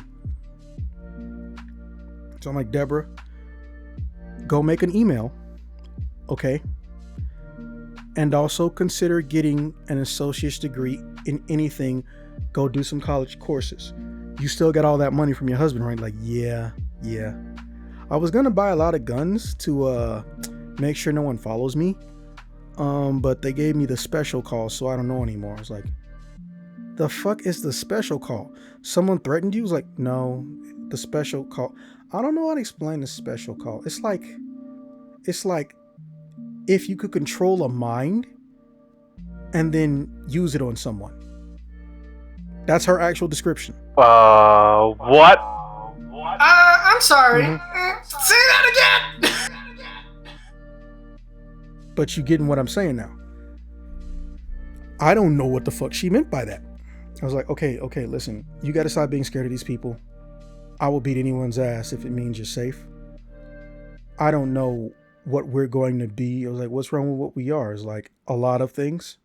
What did I do? It was like, stop crying. I'm not saying I'm about to run away from you. Oh, that's going to be so ironic in about 5 minutes. So I'm like, look, you probably should move though, but it might be better if you went out of state. Also, that beeping noise was from some type of a tracker, right? Yeah, I bugged the car. So if anyone comes near me, I'm going to know. Damn. Does the cult only have one car? Oh no, we have 3. It's just this is the one for civilians and those who haven't transcended. What? Concern. I am just, my brain is hurting when I was like, okay, look up a place to move. Also go to college. All right. Now here's the thing. I finally understand, I guess, why you never wanted to crash at my place. Because, you know, I did offer that and she offered me, but we always ended up going someplace. So we always ended up going to her place. She didn't want them to find her because they have some way to find her, I guess. I don't know. Or they have some way to find Timmy. I don't know. And I was like, okay, well, I know you don't know where I live, so I'm gonna go get my address and stuff for you, and please make an email. You can do it from your cell phone. Yeah, I like cell phones now. They're cool. Again, just the weirdest shit. So I'm getting ready to write down my address. Timmy's making a motherfucking sandwich. And remember, the kitchen is upstairs, like I said. But I know that she has a junk drawer, which everyone has in every kitchen. I don't know how it happens. That's where she keeps all of her pens. I go and grab a pen, right? And then I come downstairs and she's going, no. It felt like that meme, but in a scary way. No. And she's on the couch. Oh, like, no. Oh, no. And then she starts beating on the door. It's like, what's wrong? They're here. Like, how do you know? No one else knows me that knows I live here. It could be a Jehovah's Witness, or it could be the fucking mailman. The mailman, I don't answer the door when the mailman comes. He doesn't knock. It's like, oh, that's right. Yeah, mail people stopped knocking back in the 90s, as far as I know. And even then, that was a rarity. So, I go to the door. I was like, okay, nah. Come here. We gonna deal with this shit. Timmy, we're going. It's like, yeah, we're going to get something to eat. Okay, look, it's all good. And fucking, I'm gonna handle these two. Now, she still got a bunch of her shit in the car. She didn't unpack last night. Well, she unpacked something, but it wasn't a car. And she got this nice ass SUV, completely different car from last time. She had a sedan. This is an SUV. And one of the bigger ones, like a Grand Coupe size SUV and shit. And I was like, listen, I'm going to talk to these guys. I'm going to let them know the shit's over. And if they come here again, FBI is going to look them up. But what's actually going to happen is the FBI going to look them up anyway, because you going to help me give information to the feds and cops and shit like that. In fact, before I knew your dad used to be a cop, or remembered it, I was probably going to hit you up about it, officer. So these two dudes get out the car again. It's the exact same two dudes in a white button-up t-shirt, black pants, and black suit shoes. They literally look like Jehovah's Witnesses, right? And he's walking towards me, and he's already getting sad. I see my bruise from where I slapped him. He's already getting sad. And the other guy, he's starting to flex and rotate his shoulders and shit like he ready to box. I'm like, cool. I was like, so, I hear the door slam, and fucking, I'm walking towards these dudes, and I was like, yeah, this is gonna be fun for me. I don't know about you two. And I'm walking, we're getting close to each other, because they parked, they didn't park next to the building. They parked like 3 or 4 cars down, maybe 4 or 5, because there are other people in the other locations around this area. It looked like one of those, what do you call them? Those old motels you see in like rural areas or around the Midway Airport, where it's like a capital U shape. So her loft was literally like dead center. Well, not center, it was on the corner, but it was connected to the upstairs area. Like there was a circular staircase, which I always think those are cool. So they parked on the opposite side. I guess they thought she was in the right side when she was in the left side. And I come out and I was like, oh man, I got no problem with this. And there's nothing but asphalt. Oh, it's gonna hurt when y'all hit the ground. Those are my actual words. So then they look at me, and when they're coming at me, slowly walking, then they bolt back to the car and they start running and they start trying to drive off. I was like, well, that was easy. Turn around. She's fucking in the car with Timmy, and she's driving off. The end. So Never to be seen again. I know you were trying to make a joke, but yes, that's what actually happened. Please try not to say that again.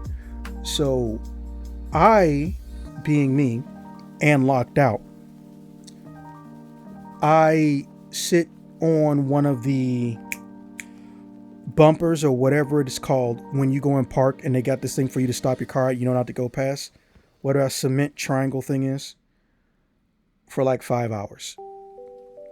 And eventually the building manager, because that side section is a loft, but the rest of it is still like own shit. It's like, hey, sir, I've been getting a lot of calls about you. It's like, I haven't done anything, I've just been sitting here. It's like, no, that's what I've been getting the calls about. I'm like, are you from the cult? What are you talking about? I'm the building manager for the hotel section. Oh, well, this is the loft, so this is what I'm associated with. I haven't touched any of your guests. I was like, this isn't a loft. I was like, what do you mean? Sir, this is a Airbnb rental property. It's a loft for rent. Yeah, I know. The tenant was in. I was like, yes, but what you're not understanding is that this is an Airbnb. There was no 6 to 8 months, maybe a full year contract. She would pay a month at a time. And she canceled her she just canceled her contract 3 hours ago. Did she say where she was going? I didn't ask. It's not my place to. Oh. Did you know her? I was like, yeah, she's my girlfriend. I was like, are you sure? I know what he meant, but my brain heard it and my heart heard it so much different. I know what he meant. Yep. But he, much like what you said earlier, Shuffle, my brain and my heart heard something different. So, fucking,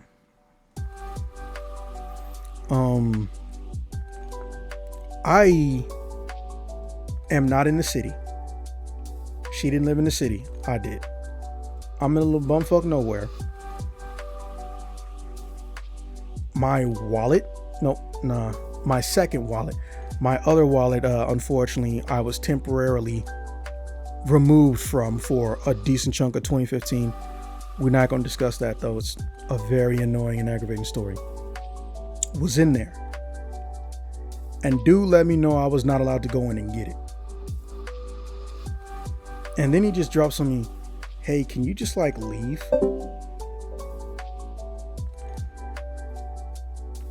Yep, I had a feeling he was asleep. And he just goes, hey, can you just like leave?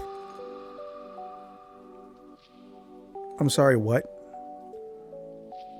Dude, I'm not saying you were like abusive or anything, but if your girlfriend left like this, she was either getting away from you or getting away from something you were doing. So then I explode on this dude. I tell him everything that basically just happened in the past 24 hours. And he's like, she was in the cult, bro. I was like, wait, so you weren't beating up on her brother? It was like, what are you talking about? Well, there's cameras everywhere. Okay. You fought somebody who came to this door yesterday. Yeah. That was one of the people of the cult trying to bring her back to marry her third husband. dude immediately goes, bro, no way. Man, I wish Jerry Springer was still around. You should be on it. Man, did what something. a nice thing to say to someone who had just been hurt so much.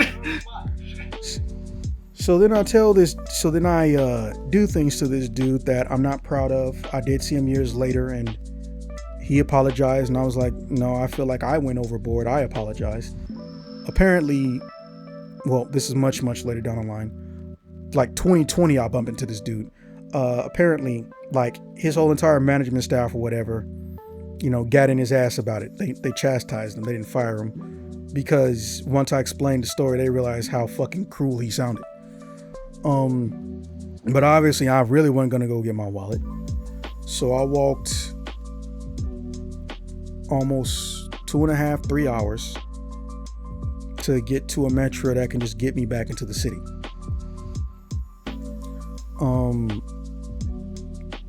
And yes, in case it wasn't obvious, I never saw her again until the internet started throwing for 3 days straight fucking Jenna and that other one who's from here but is a different person, half Chinese motherfucker in my face.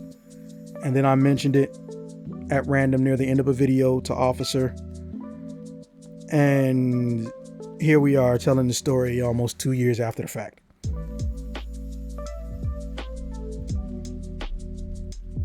So yeah, laugh at my pain. I mean, I could, but I think that's just cruel. Agreed. I mean, if you had done it in 2015 or 16 when this takes place, yes. Officer, did you pass around the link or whatever? No one really asked, but I suppose I could drop it in the... Well, yeah, how often do we have visual aids for most of these stories?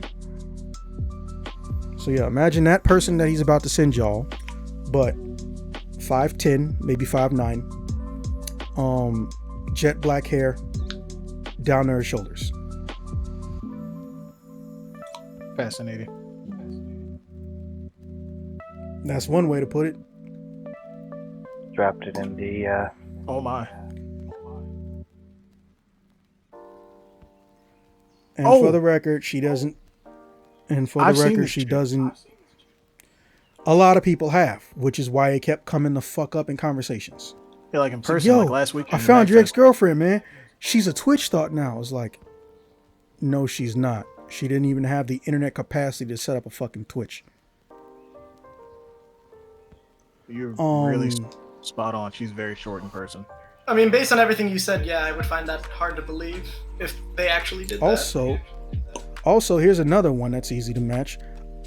I know, well, I won't say I know, but I have a strong hunch. Jenna isn't even like 30. I'm pretty sure Jenna's in her 20s. This chick is damn, at the point in time in 2025, she would be 50 right now. Or close to 50. Yeah, I was gonna say if she looks like that and she's 50, looks really good for 50. Yeah, she looked like that when she was like... kind. Yeah, she looked like that from about 30 to 42. But again, Deborah is not Jenna. Now, whether or not they're related, probably not. But as we all know, like I said, there's that weird genetic thing. But to be fair, Deborah almost never put on makeup. She loved doing shit to her eyebrows. I swear to God, sometimes her eyebrows would change by the week. I don't know what the obsession is with eyebrow shit. But no, I could immediately tell these are different people. And I've never spoken to Jenna personally. I don't plan to speak to Jenna anytime personally. And even if I did see Jenna, I'm going to do what I always do when I know I'm in a room with someone I'm not trying to fuck with. I am going to become a shadow, and I'm going to slowly move behind 3 or 4 people to where I'm not in their view, so I don't have to worry about shit. But to be fair, Jenna's also not looking to fuck for me in the first damn place. But it was just annoying that even after those 3 days, for like 2 weeks, my own friends are saying, I found her. The ones that have seen her and the ones who haven't seen her.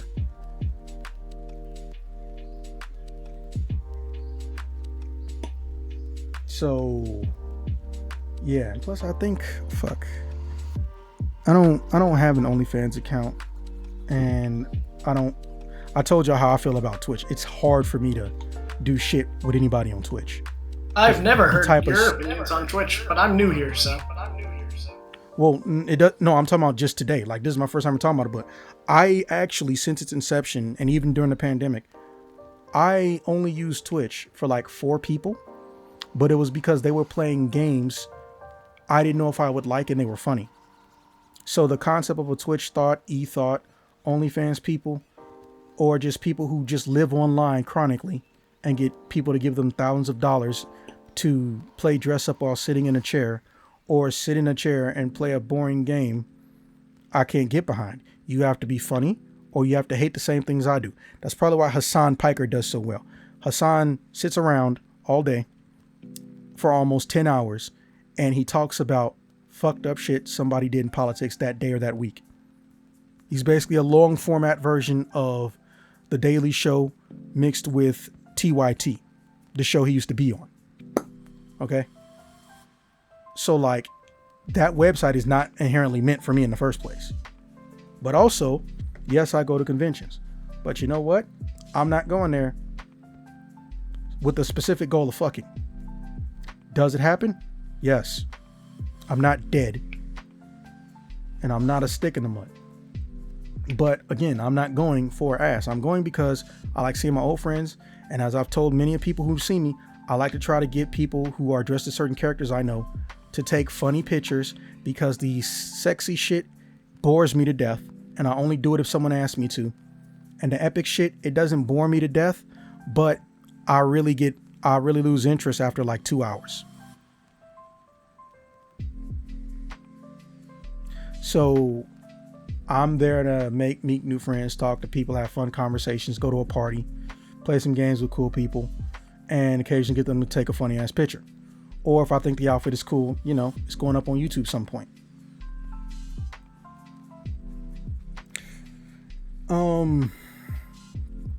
Any questions? None here. Oh, None here.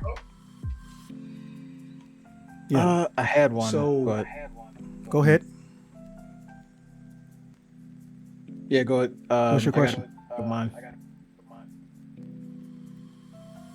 I'm saying, state your question. It had something along the lines of, were you basically commandeering this chick's like apartment while she was MIA after she just like vanished? No, I told you. She accidentally, or I guess intentionally, I don't know. She locked me out because she was scared of those two, or just anybody from that cult finding her. And the minute I was walking towards them, she drives the fuck off. And the door was locked. So there was no me living there. Nothing. And my number, I know she has my number. And, well, Chief, I believe you're the person in this group who's had my number the longest.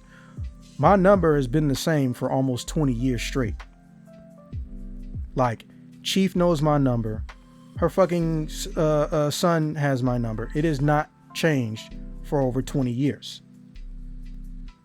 So, something happened. She thinks I don't love her. Or something happened that I can't possibly fathom. Or hell, you know, she took my advice a little bit too strong. Maybe she's working under a fake alias or some shit in another state. Got her degree and is living a life, and probably at this point fucking remarried, or actually married someone that she chose to marry.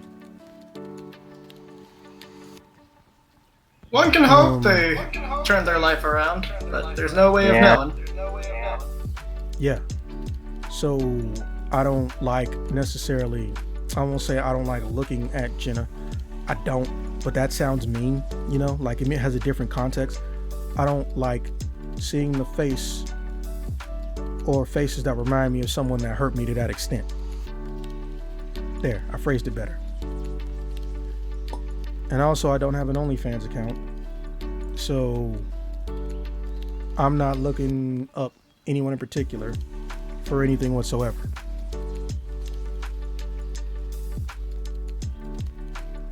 I wish this one, like most of the stories, have a comical ending. But sometimes a life story has a bittersweet ending.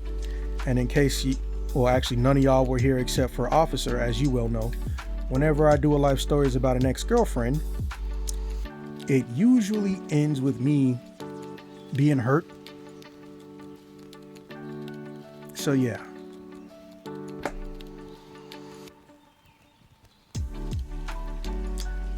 Sorry I couldn't make this one as funny as the other ones. But also, not exactly an easy story to make comedical. Yeah. But, I feel better about getting it off my chest because there was this assumption.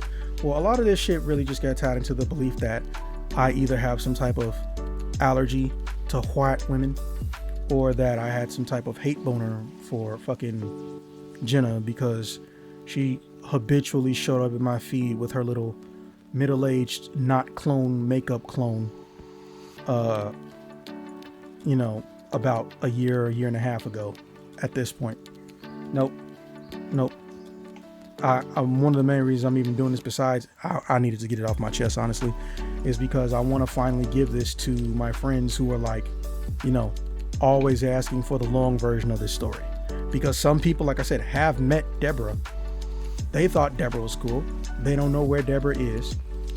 Or because I was so vague and ambiguous with it, they thought I did something abusive that I went on to regret, which is why I'm not in contact with Deborah. Now y'all know, so y'all can stop speculating. Bitches. Is there a moral, like, possible for this story? Like, anything you would say about it? Ask questions. Unfortunately, no. I see one. Always ask questions when you start dating someone. If something feels off, ask a question. You are not wrong. However, I mean, when you've been in it, just like everyone else here, sometimes you forget to do that because you're too busy in the happy. I know. Yeah, I've made that that's the mistake. moral. One day you will have a Life Stories episode. One day. And I'm going to purposely put lo-fi Scott Pilgrim music in the background. But yeah, Why you like this? with that being, because you won't acknowledge it. Now, with that being said, The funny thing is, I am a giant Scott Pilgrim fan and nerd. That's the funny part. no, that's not the funny part. The sad part is you want to deny you don't fucking sound like Michael Cera. That's okay. I know how to bring it out of you. I'll just hold you up to the sun until you admit it. So that being said, that brings this episode to a close. If it makes you feel any better, our next episode is going to be a lot more cheery than this, because we will be attempting to do VG highlights for 2025. I know we haven't done that in a while, but it's either going to be Hi-Fi Rush, or I'm going to see who all has the Scott Pilgrim beat 'em up game, and we're going to do it like River City Girls 2, and we're just going to go through it and shit talk and have fun, because that stuff is actually fun to do. Even if nobody sees it, we still had fun. Yo. Yeah. All right. With that being said, this is Zach Pearson, your friendly neighborhood referee, and sometimes diplomat. And I will see you guys in the next one. Peace.